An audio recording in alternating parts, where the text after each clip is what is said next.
ராவணனது முதுகிலே சில தழும்புகளை வருகிறான் ராமன் காணுகின்றான். அதனால் அவன் உள்ளே ஒரு சிறு முறுவலானது தோன்றுகிறது, ஒரு ஏளன புன்னகை. இப்படிப்பட்டதோர் கோழையா நான் இந்த போர்க்களத்திலே வென்றேன்?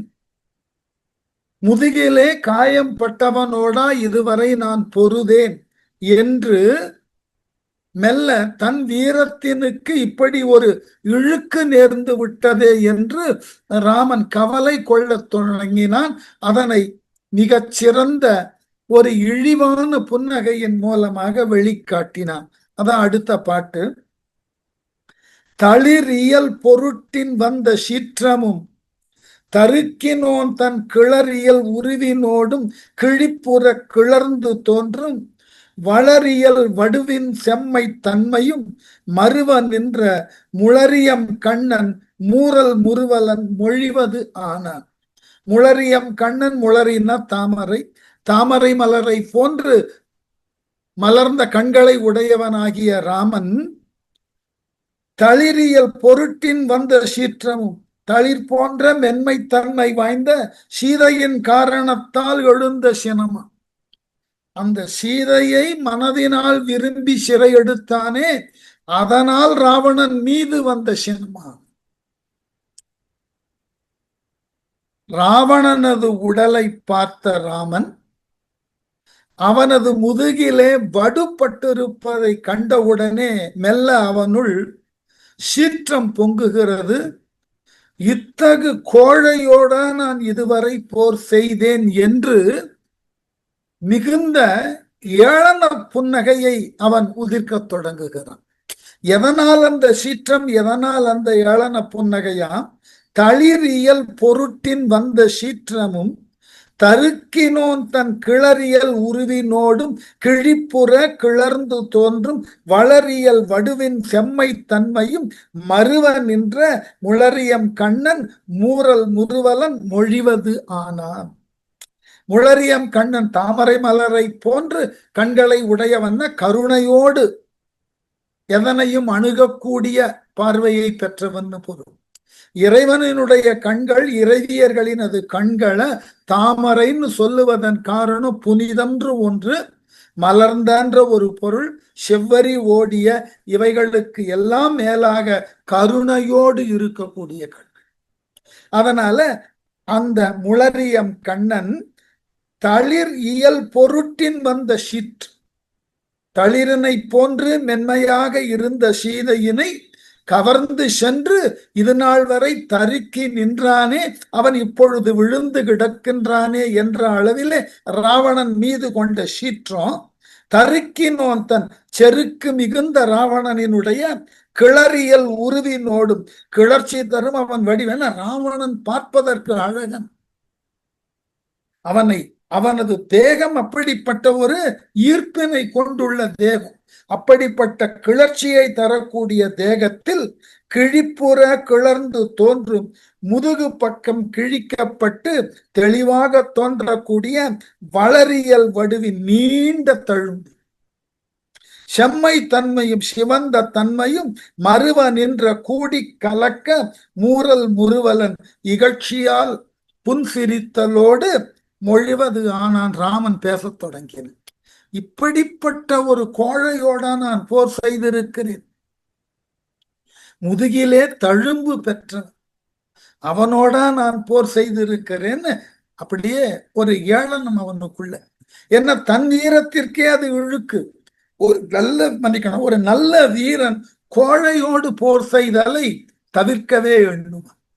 அதனால இப்படிப்பட்ட ஒரு கோழையோடு நான் போர் செய்திருக்கிறேனே என்று வருத்தப்பட்டான். வென்றியான் உலகம் மூன்றும் மெய்மையால் மேவினாலும் பொன்றினான் என்று தோளை பொது அற நோக்கும் பொற்பும் குன்றி ஆசுற்றது அன்றே இவன் எதிர் குறித்த போரில் பின்றியான் முதுகில் பட்ட பிழம்பு உள தழும்பின் அம்மா. உலகம் மூன்றும் மெய்மையால், மூன்று உலகங்களையும் உண்மையாக வென்றியான் மேவினாலும் வெற்றி கொண்டவனாக ஏற்றுக்கொள்ளப்பட்டாலும் ராவணனை 3 உலகமும் கண்டு அஞ்சக்கூடிய அளவினுக்கு பெரிய வீரனாக 3 உலகில் வாழக்கூடிய தேவர்களும் வித்யாதரர்களும் ஏற்றுக்கொண்டாலும் பொன்றினான் இன்று என்னுடைய அம்பினால் இறந்து பட்டான் என்ற காரணம் பற்றி தோளை பொதுவர நோக்கும் பொற்பும் தோள்களை சிறந்த பெருமிதத்தோடு நோக்கி கொள்ள வல்ல பொலிவையும் இவன் இந்த ராவணன் குறித்த போரில் என்னோடு எதிர்த்து நின்ற போரில் பின்னடைந்தவனாய் முதுகில் பட்ட தழும்புகள் காட்டித் தருகின்றன. பெரிய தோல்வழி உடையவன் சொன்னார்கள். 3 உலகமும் அவன் வீரத்தை பாராட்டுகிறது என்றார்கள். ஆனால் இன்று என்னுடைய போரிலே இறந்து போனான். ஆனால் இறந்ததன் பிறகுதான் தெரிகிறது அவன் முதுகிலே தழும்புகள் இருக்கின்றன. முதுகுப்பட்ட பிழம்பு உள தழும்பின் சிவந்து பிழம்பாக தெரியக்கூடிய தழும்புகளால் குன்றி ஆசுற்றது, குறைந்து போய் குற்றமும் அடைந்து விட்டது. இப்ப ராவணனது வீரம் மெச்சத்தகுந்த வீரம் அன்று. அவனை கண்டு எதற்காக இந்த 3 உலகங்களும் அஞ்சின தெரியவில்லை. நானும் அவனோடு இதுவரை நடந்த போரினை பெரிய வீரனோடு நான் போர் செய்கிறேன் என்றுதான் புரிந்தேன். ஆனால் இறுதியில் தான் தெரிகிறது அவன் முதுகிலே தழும்பு இருக்கிறது. இவனுடைய வீரம் மாசுடைய. இப்படிப்பட்ட மாசுடைய வீரத்தை பெற்றவனோடு நான் போர் செய்தேனே என்று வருந்தினான் ராமன். கார்த்த வீரியன் என்பானால் கட்டுண்டான் என்ன கற்கும் வார்த்தை உண்டு அதனை கேட்டு 400 மனத்தினேற்கு போர்த்தலை புறகிட்டு ஏற்ற புன்னுடை தழும்பும் போலாம் நேர்தலும் காணல் உற்ற ஈசனார் இருக்கை நிற்க.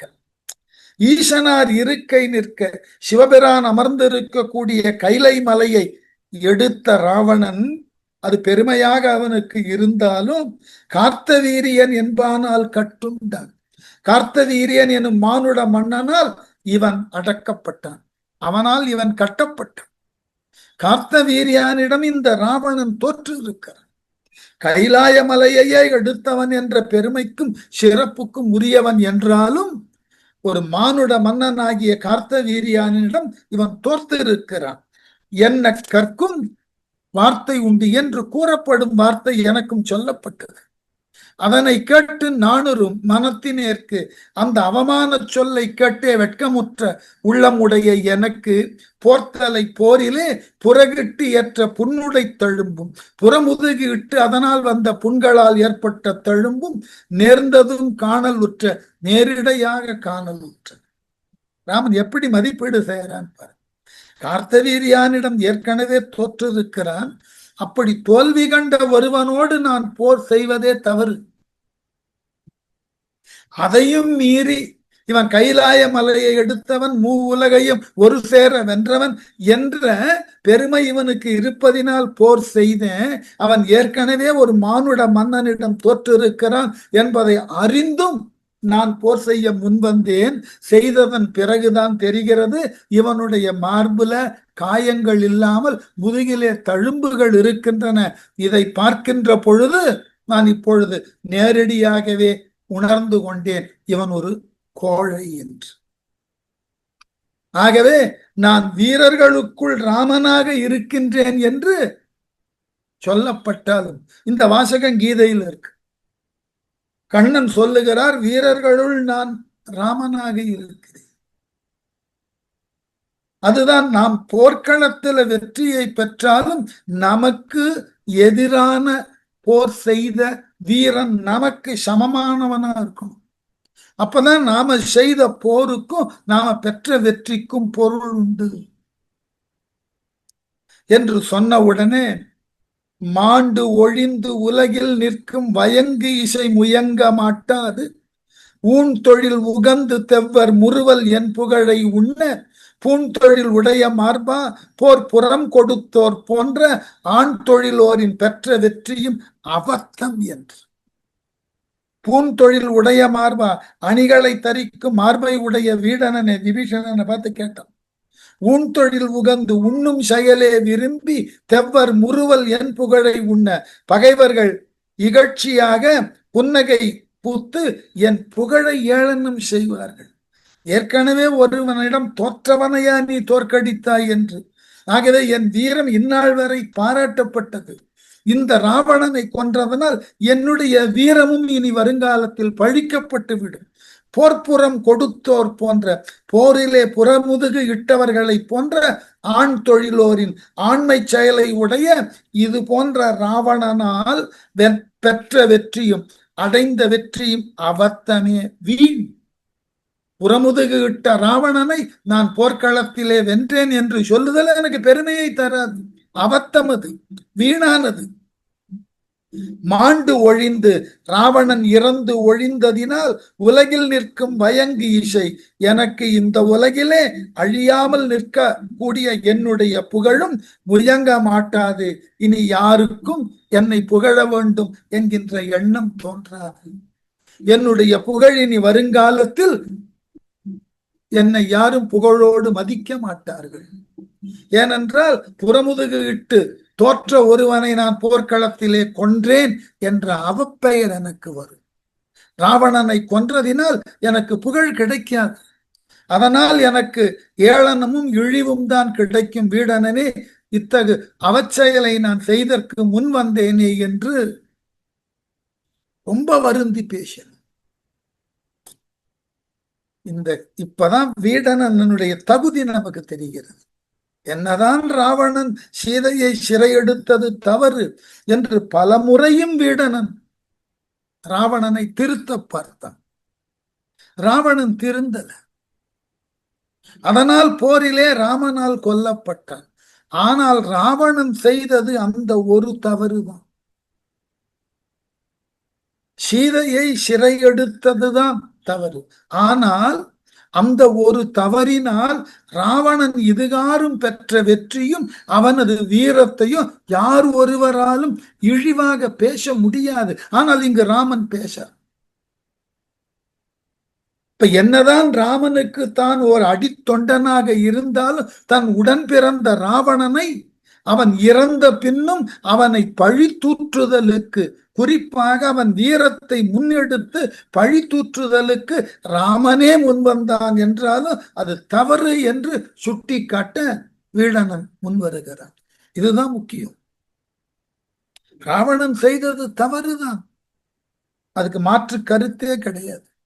ஆனாலும் ஒருவன் தவறு செய்தான் என்பதற்காக அவன் இதுகாரும் பெற்ற புகழ், இதுகாரும் பெற்ற வெற்றி அவைகளெல்லாம் போலியானது, பொய்யானது என்று யார் ஒருவரும் சுட்டக்கூடாது. அதனால வீடனனுக்கு அப்படியே ஒரு வருத்தம். என்ன சொல்றான் பாருங்க. அவ்வுரைக்கு இறுதி நோக்கி வீடனன் அருவி கண்ணன் வெவ்வுயிர்ப்போடு நீண்ட விம்மலன் வெதும்பும் நெஞ்சன் செவ்வியின் தொடர்ந்த அல்ல செப்பலை செல்வ என்ன எவ்வுயிர் பொறையும் நீங்க இறங்கி நின்று இணைய. எவ்வளவு மதிப்பு வச்சிருக்கான்னு பாருங்க. ராமன் மீதும் அதே அளவினுக்கு ராவணன் மீது. என்ன அழகான ஒரு விளக்கம் தரான் பாருங்க. அவ்வுரைக்கு இறுதி நோக்கி ராமபிரான் ராவணனை ஒரு கோழை, புறமுதுகு இட்டவன் என்ற சொற்கள் ராமனால் சொல்லப்பட்டதை கேட்ட உடனே வீடனன் அருவி கண்ணன், கண்களிலிருந்து அருவி போல் கண்ணீர் சிந்துகிறது. வெவ்வுயிர்ப்போடு நீண்ட விம்மலன் பெருமூச்சோடு விம்முதலையும் செய்தான். தன் அண்ணனுக்கு இறந்த பின்னும் ஒரு அவமானம் வந்ததேன்னு. ஆகவே விம்மி வெதும்பும் நெஞ்சன், வெதும்பக்கூடிய மனதோடு செல்வனாகிய ராமபிரானே செவ்வியில் தொடர்ந்து அல்ல செம்மையில் சிறந்தவன் நீ கூடாத வார்த்தையை பேசக்கூடாது. ராவணனை வென்றவன், அது இல்லாமல் உனக்கு தனித்துவமான பல ஆற்றல்கள் உண்டு, நீ சிறந்தவன். அப்படிப்பட்ட நீ இப்படிப்பட்ட இழிவான சொற்களை ராவணனை நோக்கி பேசக்கூடாது. செப்பலை செப்ப வேண்டாம் என்ன என்று கூறி எவ்வுயிர் பொறையும் நீங்க, எந்த உயிரும் தரிக்க இயலாதவாறு இறங்கி நின்று இணைய சொன்னான். இரக்கத்தோடு ராவணனுக்காக இறங்கி, அவன் இறந்த பின்னும் அவனது புகழும் வீரமும் ராமனால் ஏளனப்பட்டு விட்டதே என்ற கவலையினாலும் ராமனுக்கு எதிராக சில வார்த்தைகளை ராவணனை பற்றி புகழ்ந்து பேசத் தொடங்கியது. சொல்றாங்க இல்லையா, தான் ஆடாவிட்டாலும் தசை ஆடும். ஆங்கிலத்திலையும் ஒரு பழமொழி உண்டு, blood is thicker than water. Ravanan தவறு செய்தவன் தான். தன்னால் அறிவுரை பலமுறை எடுத்து சொல்லியும் கேட்காதவன், தன்னை திருத்தி கொள்ளாதவன் தான். ஆயினும் அவனுக்கு ஒரு அவமானம்னா, அவன் வீரத்தை சந்தேகிக்க கூடிய நிலையில் ஒரு அவமானம் அவனுக்கு வருகிறதுன்னா, ராவணன் இதுகாரும் பெற்ற வெற்றியை அருகிருந்து பார்த்தவன் வீடன். அவனுக்கு யாரும் சொல்லி கேட்டதாக இல்லை, எல்லாம் அவனே அருகிருந்து பார்த்தவன். ராவணன் செய்தது ஒரு மிகப்பெரிய தவறு. ஒன்றே ஒன்று உண்டு என்றால் அது சீதையை சிறையெடுத்தது. இப்போ ராமனை பார்த்து சொன்னான், உன்னை போன்ற சிறந்த வீரர்கள், செம்மாந்த நிலையில் இருக்கக்கூடியவர்கள், ஒரு போர்க்களத்துல எதிரியை வென்றதன் பின் எதிரியை இவ்வாறு இழிவாக பேசுதல் கூடாது. ராமா, உனக்கு ராவணனை பற்றி என்ன தெரியும்? நான் இப்பொழுது சொல்லுகிறேன். ஆரம்பிக்கிறான் பாருங்க. 1000 தோழினாலும் வாலியும் அரிதின் ஐய, மேயின வென்றி விண்ணோர் சாபத்தின் விளைந்த மெய்மை, தாயினும் தொழத்தக்காள் மேல் தங்கிய காதல் தன்மை, நோயும் நின் முனிவும் அல்லால் வெல்வரோ நுவற்பாளர். ஐயா, ஐயனே, தலைவனே, ராமனே, 1000 தோழினால், 1000 தோள்களை உடைய கர்த்தவீரியனும் வாலியும், வானரர்களினது தலைவனாகிய வாலியும், அரிதின் மேயின வென்றி, ராவணனை எதிர்த்து அவர்கள் அரிதாகத்தான் தங்கள் வெற்றியை தக்க வைத்துக் கொண்டார்கள். அப்படி ஒன்னும் ரொம்ப இயல்பா போர் செய்து ரொம்ப சுலபமாலாம் அவர்கள் வெற்றி பெறல. நெடுநாள் நடந்த போர். அவர்கள் அரிய பல முயற்சிகளை செய்துதான் ராவணனை வென்றார்கள். ராவணனோடு அவர்கள் வந்தார்கள், போர் செய்தார்கள், உடனே வென்றார்கள் எல்லாம் சொல்ல முடியாது. அவர்கள் பெற்ற வெற்றி அரிதான வெற்றி. ராவணன் அத்தகைய வீரன், விண்ணோர் சாபத்தின் விளைந்த. அப்படிப்பட்ட ராவணன் இப்ப ஏன் இறந்தான் தெரியுமா? தேவர்களால் இட்ட சாபங்கள் முதல் காரணம். அந்த தேவர்களை வருத்தி அச்சுறுத்தி அவர்கள் இருப்பிடங்களையெல்லாம் பிடித்து அவர்களை எல்லாம் தனக்கு உரிய பணிமக்களாக மாற்றினானே, அதனால் அவர்கள் இட்ட சாபம். வள்ளுவன் சொல்லுவான் இல்ல, ஆற்றார் அழுத கண்ணீர் அதுவன்றோ மாற்றாரை தேய்க்கும் படைந்து. வலி இல்லாதவனை நாம ரொம்ப வருத்தி துன்புறுத்தினா அவன் செய்வது அறியாமல் அழுகிறான் பாருங்கள். அந்த அழுகையினுடைய கண்ணீர் இருக்கிறதே, அது எவ்வளவு பெரிய வீரனையும் அழிக்கிறது. அதுபோல தேவர்களை இவன் வருத்தினான், தேவர்களை தனக்கு பணி செய்ய அமர்த்தினான். கொஞ்சம் நினைச்சு பாருங்களேன். வருணன் தினமும் இலங்கைக்கு நீர்தளிக்க வேண்டும், வாயு பகவான் பெருக்க வேண்டும், வாயில் காவலன் யமன், பிரகஸ்பதி தினமும் பஞ்சாங்கம் படிக்க வேண்டும். இப்படியெல்லாம் ஒவ்வொரு திறமை வாய்ந்த தேவர்களை எல்லாம் மிக சாதாரண பணிக்கு ஈடுபடுத்தியதினால் அவர்கள் கொடுத்த சாபம் அது முதல் காரணம். ராவணன் அழிவதற்கு முதல் காரணம் தேவர்களால் கொடுக்கப்பட்ட சாபம். இது மெய்மை, இது உண்மை. நான் வீடு அடுத்து, தாயினும் தொழத்தக்காள் மேல், உலகமே தாயாக கருதி போற்றுதற்கு உரியவளாகிய சீதையின் மேல் தங்கிய காதல் தன்மை நோயும், அந்த சீதையின் மேல் கொண்ட ஆசையும். இரண்டாவது காரணம், நின் முனிவும் அல்லால் உன் சீற்றமும். மூணாவதுதான் ராமனது கோபத்தை வச்சான்.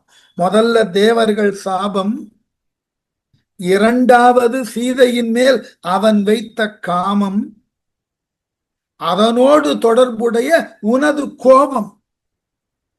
ஆகவே ராமா, உன் வீரம் இங்கு மூன்றாவதாகத்தான் செயல்பட்டது. நுவலர் பாலார் வீரர் என்று சிறப்பித்து சொல்லப்படுபவர்கள் யாரேனும் வெல்வரோ? இவனை வெல்லுதல் என்பது முடியுமா?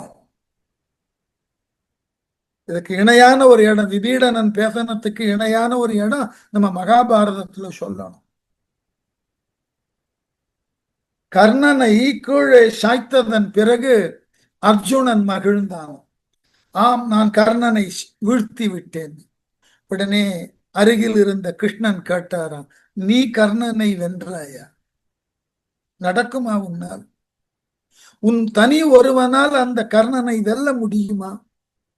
உனக்கு முன்பே அவனை 6 கொன்றிருக்கிறார்கள். ஒன்று, இந்திரனே முன்வந்து அவனது கவச குண்டலங்களை பெற்றான். அதற்கு முன்பு பரசுராமர் இவனுக்கு உரிய நேரத்திலே அஸ்திரங்கள் பயன் அளிக்காதுன்னு சாபம் கொடுத்தார். 3, நாகக்கனை 2வது முறை எய்யப்படக்கூடாது என்று குந்தி வேண்டினாள். 4வது, அவன் போர் தொடுக்கின்ற பொழுது அவனை மிகச்சிறந்த வீரனாக கருதாமல் அவனை ஒரு கடை வீரனாக பீஷ்மன் கருதி ஒதுக்கினான். அடுத்து அவனுக்கு தேர் ஓட்டுவதாக சொல்லி சல்லியன் அவன் வீரத்தை குறைத்து மதிப்பிட்டான். அடுத்து முக்கியமான போர்க்களத்துல அவனது தேர் சக்கரம் குழியுள் விழுந்தது. இவ்வாறு உனக்கு முன்பாக 6 வெவ்வேறு நிலைகளிலே இந்த கர்ணன் கொல்லப்பட்டு விட்டான். 7வதாகத்தான் நீ அவனை கொன்றிருக்கிறாய். அதனால நீ கர்ணனை கொன்றதாக பெருமை கொள்ளுவதில் அர்த்தமில்லை. அதேதான் வீடனன் இப்படி கேட்டான். ராவணனை வெல்லுதல் அவ்வளவு எளிதா?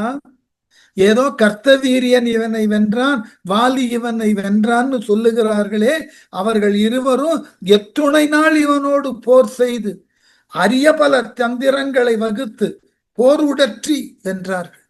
அவ்வளவு எளிதா இவனை வெல்லல.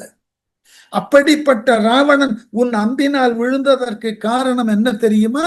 முதல்ல தேவர்கள் தந்த சாபம், 2வது தானே விரும்பி ஏற்ற மோகம், சீதையின் பால் கொண்ட மோகம். அதற்கு பிறகுதான் உன் அம்பின் வேகம். ஞாபகம் வச்சு.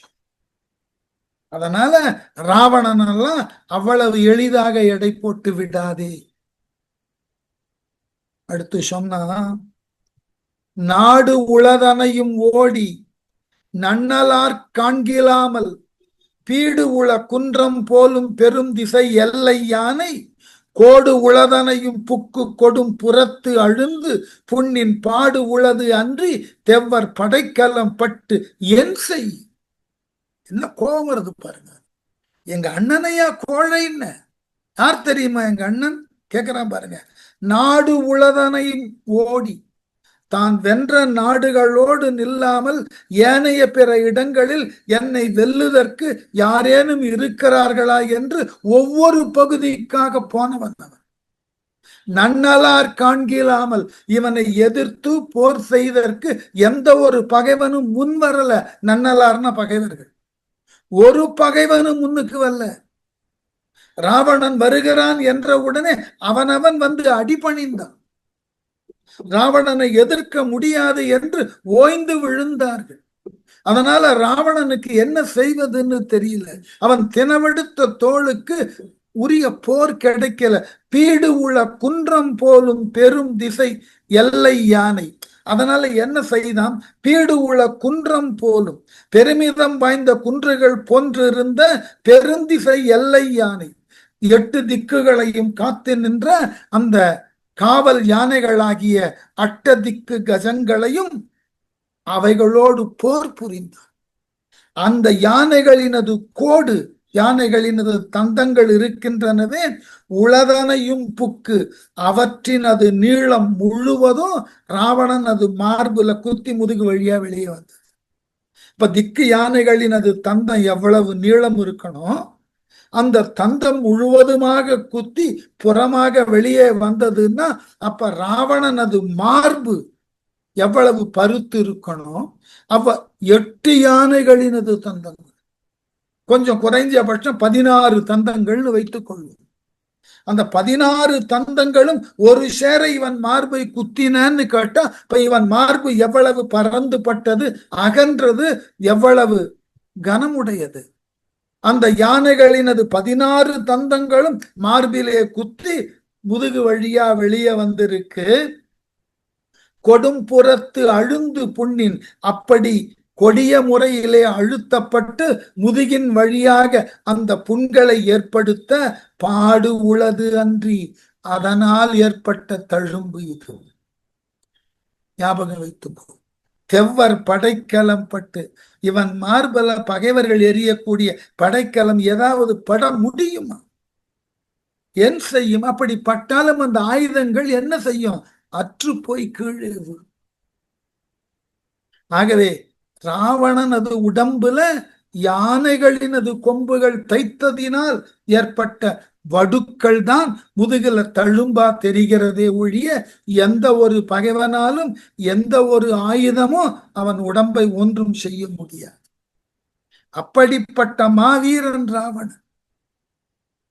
அப்பனை அனைத்தும் மார்புக்கு அணியென கிடந்த வீர கைப்பனை முழங்க மேல் நாள் அமரிடை கிடைத்த காலன் துப்பு அணை வைரவாளி விசையினும் காலின் தோன்றல் வெப்பு அணை குத்தினாலும் வெறி நிடை போய அன்றே.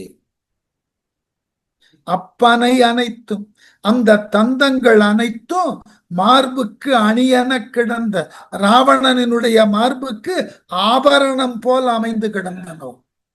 அவை மேனாள் முன்னாளில் வீர கைப்பனை முழங்க வீர சங்கம் கையில் ஒலிக்க அமர் இடை நிலைத்த காலன் போரிலே எதிர்த்து வந்த யமனுடைய துப்பு இணை வைரவாளி விசையினும் வலிமை வாய்ந்த திண்ணிய யமனால் எய்யப்பட்ட அம்புகளின் வேகத்தால் காலின் தோன்றல் வாயு புத்திரனினுடைய மகனான அனுமனின் வெப்பனை குத்தினாலும் கொடுமை மிக்க குத்தினாலும் வெறின் இடை போய முதுகில் ஊடுருவி சென்றன. எப்படி? அன்று மோதின யானைகளினுடைய தந்தங்கள் இவன் மார்புல மோதி உடைந்து உள்ளைய அணிகளை போல் தங்கிவிட்டது. இப்ப அண்மையில ராவணனோடு துவந்த யுத்தம் பண்ணா இல்லையா அனுமன்? அதுக்கு முன்னாடி மன்னிக்கணும், யமனுக்கும் ராவணனுக்கும் நடந்த யுத்தத்துல யமனால் எய்யப்பட்ட அம்பும் இப்பொழுது அனுமனால் செய்யப்பட்ட அந்த மற்போரினாலும் குத்தப்பட்ட ராவணன் உடம்புக்குள்ள இருந்த அந்த தந்த துண்டுகள் வெளியே போய் விழுந்தது. அதனால ஏற்பட்ட வடு. இத்துணை நாள் அந்த தந்தங்கள் உடம்புக்குள்ளேயே இருந்திருக்கின்றன அணிகளை போல. அவ்வடு அன்றி இந்த அண்டத்தும் புறத்தும் ஆன்ற தெவ்வடு படைகள் அஞ்சாது இவன் வயின் செல்லின் தேவ வெவ்விடம் ஈதன் தன்னை விழுங்கினும் பறவை வேந்தை அவ்விட நாகம் எல்லாம் அணுகினும் அணுகல் ஆற்றார். எங்க கொண்டு போய் நிறுத்தினான் பாருங்க ராவணன். எப்படியா? தேவர்களினது தலைவனே ராமனே, அவ்வடு அன்றி அந்த திக்கு யானைகளினது தந்தங்களினால் ஏற்படுத்தப்பட்ட தழும்புகள் அன்றி இவன் வையின் செல்லின், இவனிடத்து செல்வதென்றால் வெவ்விடம் ஈதன் தன்னை விழுங்கினும், ஈசன் உண்ட விடம் அவனையே விழுங்குவதாக இருந்தாலும், ஆலகாலமே ராவணனை விழுங்கினாலும் ராவணனுக்கு ஒண்ணாகாது. ராவணன் ஆலகாலத்தை விளங்க வேண்டாம். அந்த விஷமே திரண்டு எழுந்து ராவணனை மூழ்கடித்தாலும் அந்த விஷத்தினால் ராவணனை ஒண்ணும் பண்ண முடியாது. பறவை வேந்தை அவ்விட நாகமேலாம் அணுகினும், பறவைகளுக்கு அரசனான கருடனை விட எல்லா நாகங்களும் இந்த அரக்கனாகிய ராவணனை கொல்லுதற்கு நெருங்கினாலும், திட்டிவிடமோ வாசுகியோ கார்கோடகனோ அனந்தனோ எந்த பாம்பு நெருங்கினான் இந்த அண்டத்தும் புறத்தும் ஆன்ற இந்த உலகம் மட்டுமல்ல ஏனைய பிற உலகிலும் உயர்ந்த தெவ்வடு படைகள் அஞ்சாது பகையழிக்கும் அனைத்து தெய்வ படை கருவிகளும் இவன் வையின் அணுகள் ஆற்ற ராவணன் கிட்ட ஒண்ணு கூட எதிர்த்து நிற்க முடியாது. ஞாபகம் வைத்து. அவன் சாதாரண வீரன் அல்ல. அவனிடம் யார் ஒருவரினுடைய படைக்கலமும் வெற்றி பெறாது. ஆலகால விஷம் தோற்கும். அட்ட திக்கு யானைகளை இவன் அழித்தது போல், வென்றது போல், மாசுனங்களாகிய 8 நாகங்களினது நஞ்சு கூட இவனை ஒன்றும் செய்யாது. அத்தகு பெரிய வீரன். வென்றியாய் பிரிதும் உண்டே வேலை சூழ் ஞாலம் ஆண்டு ஓர் பன்றியாய் ஏற்று கொண்ட பரம்பரன் முதல் பல்லோர் என்று யாம் இடுக்கண் தீர்வது என்கின்றார். இவன் இன்று உன்னால் பொன்றினான் என்ற போதும் புலப்படார் பொய்கொல் என்பார். இதை விட ராமனை ஏளனம் செய்து ராவணனை தூக்க முடியாது. இந்த ஒரு பாட்டு போதும். ராவணன் இறந்தான்ற செய்திய இப்ப வெளியே சொன்னா கூட இதுவரைக்கும் ராவணனுக்காக அஞ்சி ஒளிந்து நின்றவர்கள் எவனும் வெளியே வரமாட்டான். நெசமாவேதான் ராமன் ராவணனை கொன்றுட்டானான்னு சந்தேகத்தோட கேட்பானே ஒழிய எவன் ஒருவனும் தைரியமா வெளியே வரமாட்டான். அந்த அளவினுக்கு ராவணன் மீது அவர்களுக்கு பயம் உண்டு. எப்படியா? வென்றியாய் வெற்றி பெற்ற வீரனே ராமனே, வேலை சூழ் ஞாலம் கடலால் சூழப்பட்ட இந்த உலகை ஆண்டு ஓர் பன்றியாய் அக்காலத்துல ஒரு வராக வடிவம் எடுத்து எயிற்று கொண்ட பரம்பரன் கொம்பிலே ஏந்தி வந்த திருமால் முதல் பல்லோர் அவனை முதலாக உடைய ஏனைய பிற தேவர்கள் யாவரும் யாம் இடுக்கண் தீர்வது என்று என்கின்றார். நாம் ராவணனுடைய துன்பங்களில் இருந்து விடுதலை பெறுவது என்று ஏங்கிக் கொண்டிருக்கிறார். அப்படிப்பட்டவர்களிடம் போய் உன்னால் இன்று இவன் பொன்றினான் என்ற போதும், உன்னால் இந்த ராவணன் இந்த போர்க்களத்திலே இறந்து போனான் என்று சொன்னாலும் பொய்க்கொள், இச்செய்தி பொய்யோ என்பார் என்று ஐயம் கொள்வார், புலப்படார், வெளியே வந்து நிக்க மாட்டார். அந்த பயம் இருக்கு. ராவணனை ராமன் கொன்றான் என்று என்னதான் எடுத்து சொன்னாலும் இதுகாரும் ராமனுக்கு மன்னிக்கணும், ராவணனுக்கு அஞ்சின ஒரு தேவர்கள் கூட தைரியமா வெளியே வர மாட்டான். அந்த அளவுக்கு பயம் இருக்கு. அதனால நீ ராவணனை குறைத்து மதிப்பீடு செய்யாது. நீ நினைப்பது போல் அவன் புறமுதுகிட்டு ஓடினவன் அல்லன். அவனை வெல்லுதல் என்பது அரிது. உன்னால் அவன் வெல்லப்பட்டான்னா உன் அம்பு பாய்வதற்கு முன்பே காமனின் கணைகளால் தாக்கப்பட்டு உளபலம் இழந்தவன் அவன். தேவர்களினால் இடப்பட்ட சாபத்தினால் அனைத்து நலன்களையும் இழந்தவன் அவன். அவனை நீ கொன்றிருக்கிறாய். கொன்றது பெரிய விஷயம். ஆனால் அதற்காக ராவணன் சாதாரண ஆள் இல்லை. இதுதான் தம்பியினுடைய மிகப்பெரிய பொறுப்பு. சொல்றோம் இல்லையா, தம்பி உடையான் படைக்கு அஞ்சான்னு. ராவணன் தவறே செய்தாலும் அவன் வீரத்தை இழிவாக எண்ணினது தவறு என்று ராமனை தனது வழிபடு தெய்வமாக கொண்டிருந்தாலும் வீடனன் விடல. தப்பு. ராமான் இவ்வாறு பேசியதே தப்பு. ராவணன் நீ நினைப்பது போல மிக சாதாரணமான வீரனே அல்ல. அவனை போன்று ஒரு வீரன் பல யுகத்துல ஒரு முறை உதிப்பார். அதனால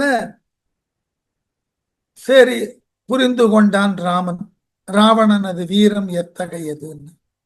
உடனே வீடனனை அழைத்தான். சரி, இந்த ராவணனுக்கு உண்டான இருங்கடனை செய்தற்கு உரிய ஏற்பாடுகளை செய். அன்னதோ என்ன வீரன் ஐயமும் நானும் நீங்கி தன்ன தோல் இணைய நோக்கி வீடனா தக்கது என்றால் என்னதோ இறந்துளான் மேல் வயிர்த்தல் நீ இவனுக்கு இண்டு சொன்னது ஓர் விதியினாலே கடன் செய்ய துணிதி என்றான். அன்னதோ என்ன அப்படியா என்று சொல்லி ஆச்சரியப்பட்டான் ராமன். ஈசன் ராமபிரான் ஐயமும் நானும் நீங்கி இதுகாரும் ராவணன் மீது கொண்டிருந்த சந்தேகத்தையும் அவன் கோழை அவனை நான் வென்றேனே என்று நாணமும் கொண்டிருந்தவன் அந்த ரெண்டும் நீங்க பெற்றவனாய் தன்ன தோல் இணைய நோக்கி தன் இரு தோள்களையும் பெருமிதமாக பார்த்து கொண்டான் ராமன். ஆகா, நான் உண்மையான ஒரு நல்ல வீரனை தான் போர்க்களத்திலே வெற்றி பெற்றிருக்கிறேன். எனது தோள்கள் நல்லதைத்தான் செய்திருக்கின்றன என்று எண்ணி வீடனனை அழைத்து, இறந்துளான் மேல் வயிர்த்தல், மாண்டு போனவன் மேல் வைராக்கியம் கொண்டு வாளாயிருத்தல் தக்கது என்று, தகுதி என்று. உன் அண்ணன் தான் அவன், ஆகவே அவன் மீது இனி கோபம் பாராட்டாதே. இறந்தவர்கள் மீது கோபம் பாராட்டக்கூடாது. ஆங்கிலத்தில் ஒரு பழமொழியே உண்டு, ஒருவன் மாட்டு உண்டான வெறுப்பை அவனை புதைக்கப்பட்ட இடத்தில் பேசாதீர்கள். மரணத்திற்கு பிறகு யாருடைய பகைமையும் பேசப்படும் கூடாது. அதனால ராமன் என்ன செய்தான்? தக்கது அன்று. ஆகவே இனி நீ ராவணனோடு பகைமை பாராட்டாதே வீடனா. நீ இவனுக்கு, இந்த ராவணனுக்கு ஈண்டு இங்கு சொன்னதோர் விதியினாலே கூறப்பட்டுள்ள விதிமுறைப்படி அசுரர்களுக்கு என்ன விதியோ அந்த விதிகளுக்கு உட்பட்டு கடன் செய்ய துணிதி, இறுதி கடன்களை செய்வாயாக என்றான் என்று சொன்னான். இந்த செய்தி மண்டோதரிக்கு போனோம். அதுக்கு முன்னாடி வீடனன் இதுகாரும் அடக்கி கொண்டிருந்த தன் துக்கத்தை, ராவணனை சிறந்த வீரன் என்று நிலைநிறுத்த வேண்டும் என்ற தன்னுடைய ஆர்வத்தை வைத்திருந்ததினால அப்படியே துக்கத்தை தாங்கி கொண்டிருந்தான். இறுதி கடன் செய்யின்னு சொன்ன உடனே, இனி ராவணன் மீது பகைமை பாராட்டாதே என்று ராமன் சொன்ன உடனே சகோதரன் உடல் மேல விழுந்து அழுது, அவ்வகை அருளி வள்ளல் அனைத்து உலகங்களோடும் எவ்வகை உள்ள தேவர் யாவரும் இறைத்து பொங்கி கவ்வையின் தீர்த்தார் வந்து வீழ்கின்றார் தம்மை காண செவ்வையின் அவர் முன் சென்றான் வீடனன் இதனை செய்து. இனிமே ராமனுக்கு பாராட்டு எடுக்க தேவர்கள்லாம் கீழே வந்துட்டார். அவர்களினுடைய பாராட்டெல்லாம் ஏத்துக்க வேண்டாமா? வள்ளல் ராமபிரான் அவ்வகை அருளி அவ்வாறு வீடனனிடம் ராவணனுக்கு உரிய இறுதி கடன்களை முறையாக செய் என்று சொல்லிவிட்டு, இறைத்து பொங்கி ஆரவாரம் செய்து பூரிப்போடு கவ்வையில் தீர்ந்தார் துன்பங்களிலிருந்து விடுபட்டவர்களாகிய வந்து வீழ்கின்றார் வந்து தொழ வருகின்ற அனைத்து உலகங்களோடும் எல்லா உலகத்தில் உள்ளவர்களோடும் உள்ள தேவர் யாவரும் இருக்கின்ற பல்வகை தேவர்கள், வித்யாதரர், கிம்புருடர், கிண்ணரர் என்று சொல்லத்தக்க அனைத்து உலகங்களில் உள்ள தேவர்களையும் காண்பதற்காக செவ்வையின் நேராக அவர் முன் சென்றான். அவர்களுக்கு முன்னே சென்று அவர்கள் வாழ்த்தை பெற்று அவர்களை ஆசீர்வதிக்க சென்றான் ராமன். இங்கு வீடனன் என்ன செய்தான்? வீடனன் இதனை செய்தான். என்ன செய்தானா? ராவணன் மேல விழுந்து அழுதான். பொழுந்தென அரக்கன் செய்த புன்தொழில் பொறையிற்று ஆமால் வாழ்ந்த நீ இவனுக்கு ஏற்ற வழிக்கடன் வகுத்தி என்ன தாழ்ந்தது ஓர் கருணை தன்னால் தலைமகன் அருளத் தள்ளி வீழ்ந்தனன் அவன் மேல் வீழ்ந்த மலையின் மேல் மலை வீழ்ந்ததன.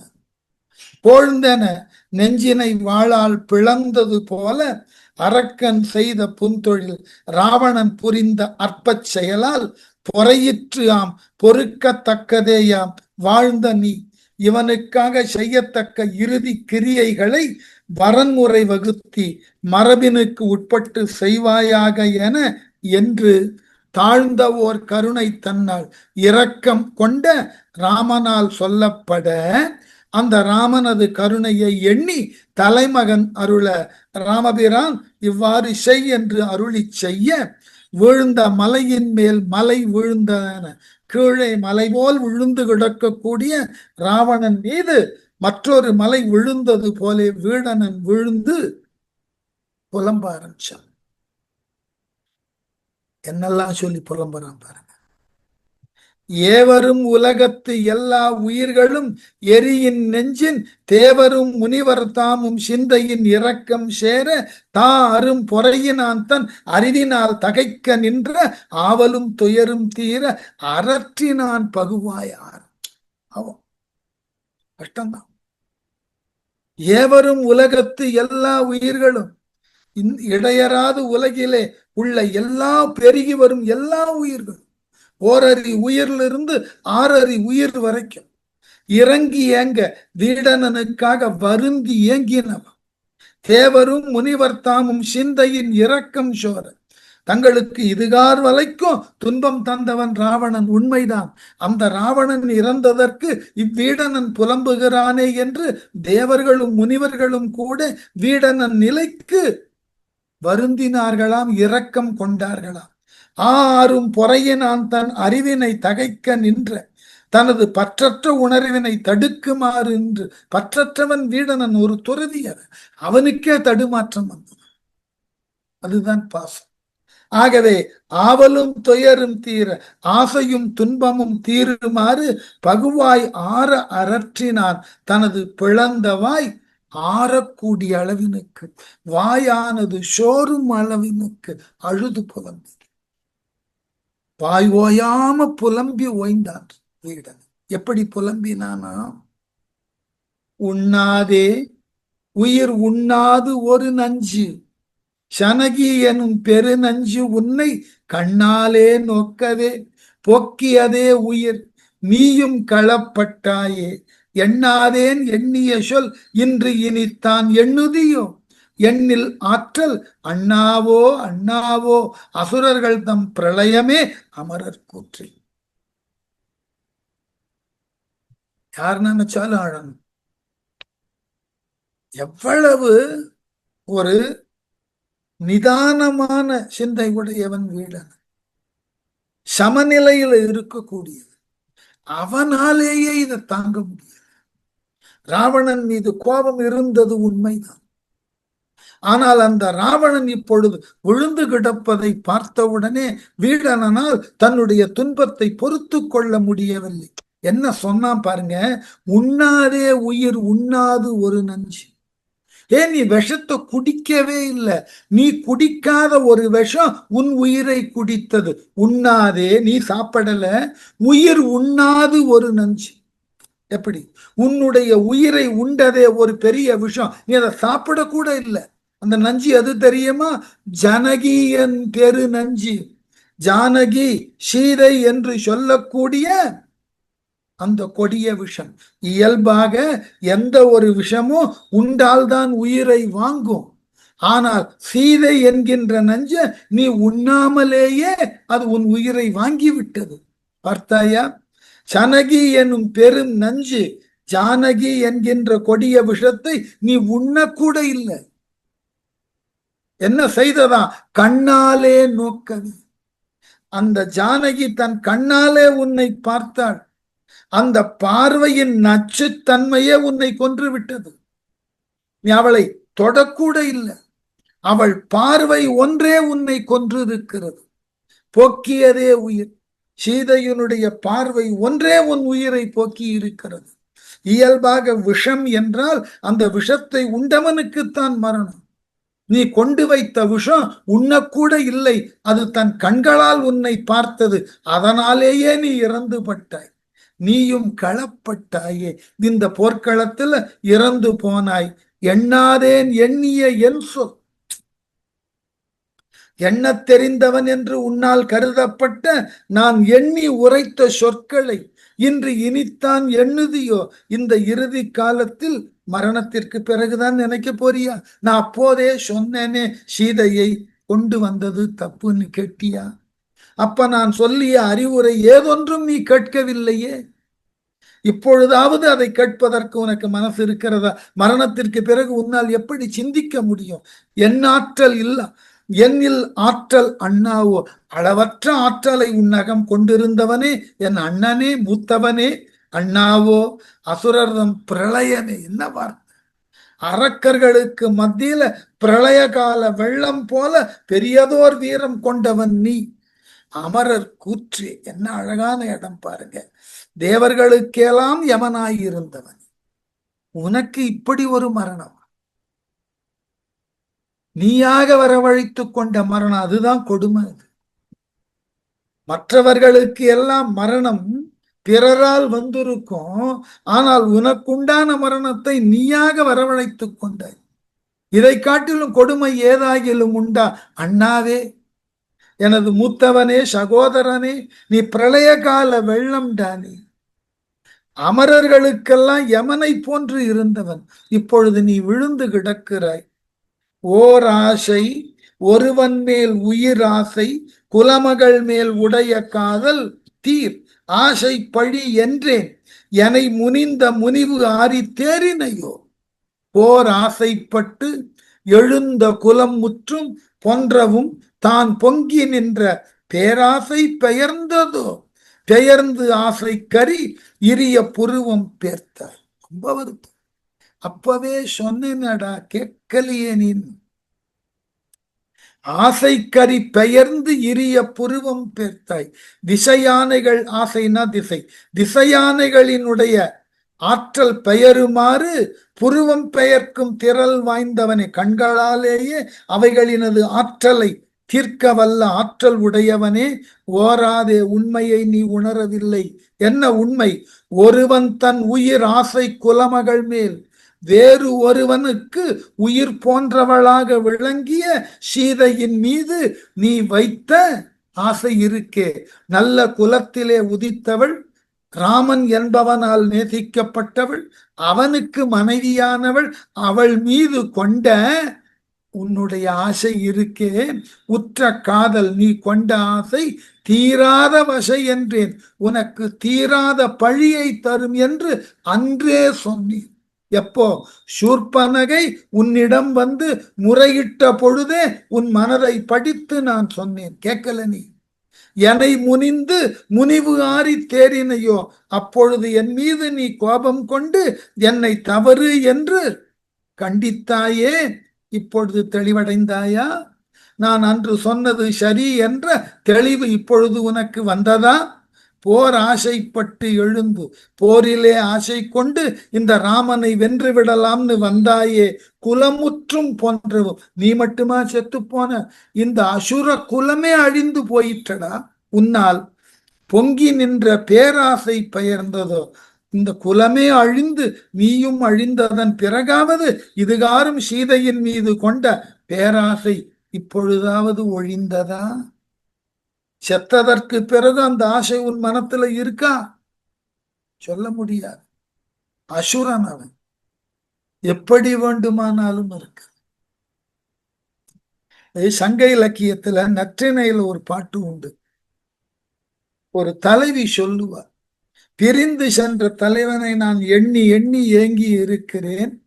அவன் சென்ற பாதையினை பார்த்து பார்த்து அவன் மீண்டும் வருவானா வருவானா என்று காத்து காத்து அவன் சென்ற திக்கை பார்த்த வண்ணம் இருந்த என் கண்கள் பூத்து போயின.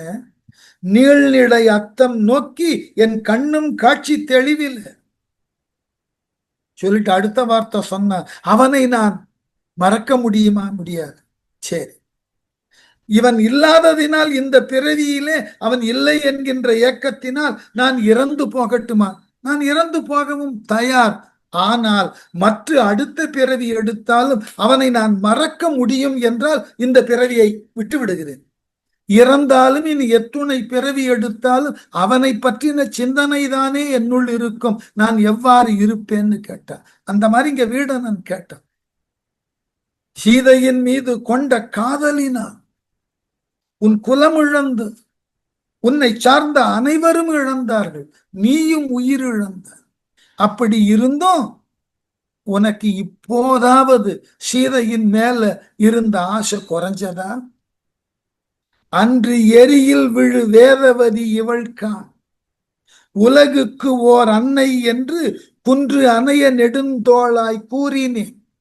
அது மனத்துள் கொள்ளாதே போய் உன் தனது குலமடங்க உறுத்து அமரில் படக்கண்டும் உறவு ஆகாதே பொன்றினையே. ராகவன் தன் புயவலியை இன்று அறிந்து போயினாய். இதுல சொல்லப்பட்ட ஒரு செய்தி சில ராமாயணங்கள்ல பேசப்பட்டிருக்கு, எல்லா ராமாயணத்திலையும் பேசப்படல. என்னவா? அன்று எரியில் விழு வேதவதி. வேதவதி என்கின்ற ஒரு பெண்ணை ராவணன் அவள் அழகிலே மயங்கி அவளை வலிவில் அடைய வேண்டும்னு ஆசைப்பட்டான். அதனால அவள் என்ன செய்தாள்? தன் உயிரை மாய்த்து கொள்ள தீ வளர்த்து அதனுள் குதித்து, இந்த பெண்மோகத்தினால் நீ அழிய போகிறாய் என்று அவள் சாபம் கொடுத்து இறந்தாள். அதனாலதான் ஒரு காலத்தில், அன்று ஒரு காலத்தில், எரியில் விழு வேதவதி, தீயில் உன்னை சபித்து விழுந்த வேதவதி என்பவள் உலகுக்கு ஓர் அன்னை, உலகத்திற்கு எல்லாம் ஒப்பற்ற ஒரு தாயான சீதை என்னும் இவள் காண், இவளாகி வந்துள்ளாள். அன்று உன்னால் இறந்தாளே வேதவதி, அவள்தான் சீதையாக உருவெடுத்து வந்திருக்கிறாள். அது தெரியாமல் அவளை சிறையெடுத்தாயே. கொஞ்சம் நினைச்சு பாரு. நெருப்புன்னு தெரிஞ்சு அதை மடியில கொண்டு போய் கட்டி கொண்டாயே. உன்னை போன்ற மூடன் எவனாவது உண்டா?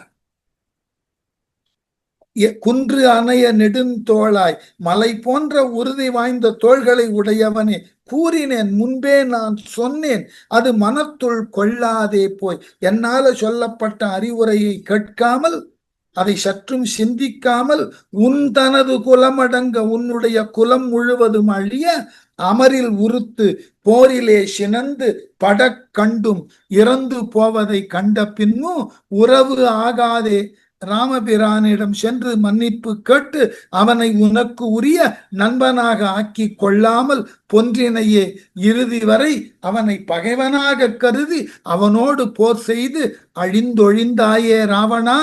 ராகவனார் புயவலியை, ராமபிரானினுடைய தோல்வழியை முன்பே பலமுறை சொல்லி இருந்தும் நீ கேட்காமல் விட்டாய். இன்று அறிந்து போயினாயோ? சாகும் போதுதான் ராமனது ஆற்றல் உனக்கு தெரிந்ததா? இனி தெரிந்து என்ன பயன்? நீ இறந்து போனாய். ஆகவே நீ மரண தருவாயில், மரணத்தின் அது வாயிலே நின்றதன் பிறகுதான் ராமனது ஆற்றல் உனக்கு தெரிந்தது. அது தெரிந்து முடியும் முன்னே நீ இறந்து போனாய். இனி என்ன பயன்? மன்றல் மா மலரானும் வடிமழு வாழ் படையானும் வரங்கள் இந்த ஒன்று அலாதன உடைய முடியோடும் பொடியாகி உதிர்ந்து போன அன்று தான் உணர்ந்திலையே. ஆனாலும் அவன் நாட்டை அணுகா நின்ற இன்றுதான் உணர்ந்தினையே. ராமன் தன் யாவருக்கும் இறைவன் ஆது. அழகான இடம். மன்றல் மா மலரோனும், மனமுள்ள தாமரை மேல் வாழக்கூடிய பிரம்மனோ, வடி மழுவாள் படையானும், கூறிய மழுவினை படையாக கொண்ட சிவபிரானும், ஈந்த அவர்கள் இருவராலும் கொடுத்தருளப்பட்ட உன்னுடைய வரங்கள் ஒன்று அலாதன உடைய ஒன்றல்ல பல நூறு வரங்களை நீ கொண்டிருந்தாலும் முடியோடு உன் தலைகளோடும் சேர்த்து பொடியாகி உதிர்ந்து போன, பொடி பொடியாக உதிர்ந்து போயிது. பிரம்மனும் சிவனும் கொடுத்த வரங்களும் உன்னுடைய 10 தலைகளும் அர்த்தமில்லாமல் ராமன் அம்பினால் தூள் தூளாகி போயின, பொடி பொடியாகி போயின.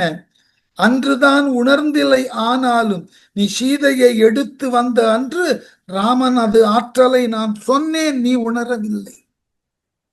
அவன் நாட்டை அணுகா நின்ற இன்றுதான், அந்த பரமபதத்தை அடைய நின்ற இன்றைக்குத்தான் ராமன் தான் யாவர்க்கும் இறைவன் ஆதல். ராமபிரானே அனைத்து உயிர்களுக்கும் இறைவன் என்கின்ற உண்மையை உணர்ந்தாயோ? எப்படி? மரண தருவாயில தான் உனக்கு உண்மை தெரிந்தது அல்லவா? எவ்வளவு பெரிய இழப்பை நீ சந்தித்திருக்கிறாய். ஒரு உண்மையை உணர்ந்து கொள்ள எவ்வளவு பெரிய இழப்பை சந்தித்திருக்கிறாய். உன் நாடு, நகரம், படை, குடி, கூழ், உன் உடன் பிறந்தார், ஏனைய அரக்க வீரர், இறுதியில் உன் வாழ்க்கை, எல்லாவற்றையும் இழந்திருக்கிறாயே. வீர நாடு உற்றாயோ விரிஞ்சனாம் யாவர்க்கும் மேலாம் முன்பன் பேரன் நாடு உற்றாயோ, திரைசூடும் பிஞகன் தன் புறம் பெற்றாயோ.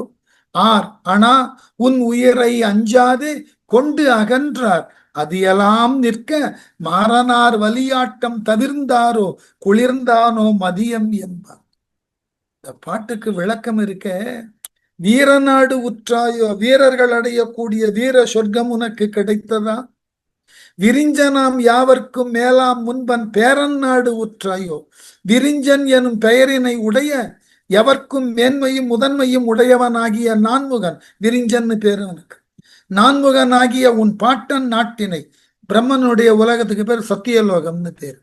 ஏனென்றால் பிரம்மன் ராவணனுக்கு பாட்டன். ஏற்கனவே சொல்லியிருக்க, ராவணனினுடைய தந்தையார் விச்சிரவசு, விச்சிரவசுவினுடைய தந்தையார் புலஸ்தியர், புலஸ்தியரினுடைய தந்தையார் பிரம்மன்.